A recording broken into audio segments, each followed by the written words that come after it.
If you take a look above your heads, you'll see that animal spawning guide up there. I can't promise we'll see all those animals due to their migration patterns and also their sleeping habits as well. It's harder to get that one. We usually get pretty lucky. I'm not getting anyone. Also, we have those phones and cameras. Make sure they're out and ready to go. I'm not going to be able to stop for all of those animals today. Alrighty, friends, it looks like we have the all clear from the warden to head on in. So here we go. My left-hand side is going to be a black rhino. You might have also seen one back there a little ways. Now, black rhinos are the smallest type of rhino, weighing in at a mere 3,000 pounds. I know it's so tiny, right? They are more solitary animals, so the only time you'll see two of them together is if it's a mom and her baby. Here on the left, there is a bloat. A bloat is a good word for a group of hippos. A group of hippos is usually a group of females. Now, hippos can hold their breath for up to 8 minutes at a time. Make sure you guys stay seated for me. Please sit. There you go. You're fine. Alrighty. So, all they do is pop their nostrils up of the water just like that one did right there, and then resubmerge back under the water every 8 or so minutes. Now, hippos do not swim very often. They actually usually walk along the base of the river. That's because they weigh about 5,500 pounds. There's a bunch. It takes a lot of energy to get all that. They're all out today. Here on the left-hand side are some Nile crocodile afloat. Actually, afloat is a good word for a group of Nile crocodile. Now, Nile crocodile are the largest type of crocodile. They'll grow to about 16 to 20 feet long. That's almost as long as a giraffe is tall. Now, if you see those spines on their back, they're those bump things. So take a look out for some of those animals out here today. We're going to see a lot of others as well. Looks like we already see a couple more of those animals coming up here. Top of that rock there is a spotted hyena.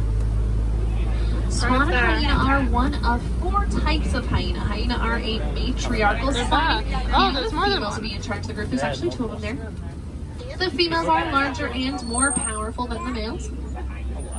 Now, hyenas, contrary to popular belief, are not just scavengers. They're actually really great hunters. They have such powerful jaws that they can break through bones. Gorgeous pink, purple.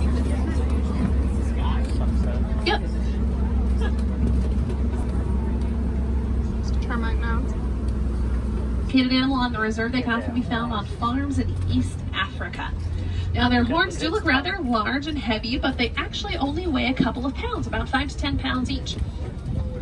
That is because they're mostly hollow on the inside. They have a honeycomb-like structure on them. There are actually 11 different types of giraffe in the world, but the way you can tell the difference between species is by looking at their spots. So Maasai giraffe have more jagged and irregular shaped spots.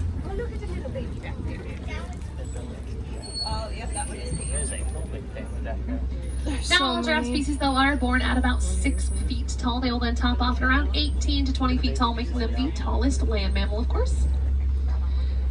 And yes, there are a couple babies out here. Now, those baby giraffes, like I said, born at 6 feet tall, but they also endure a 6-foot drop to the ground when they're born. But it's very hard to tell if a giraffe is sleeping or not. It will sleep standing up with its eyes open. But chances are, if it's not eating and it's not moving, it's probably sleeping. They will eat for about 22 hours a day. Another big animal coming up here on the left. It looks like we found a matriarchal herd of elephants. The reason I can tell it's a matriarchy is because there is a baby. Look at it. Now, a matriarchal herd will always have a matriarchy, a woman in charge. It'll be the oldest and usually the largest of the females. Of course, second to us.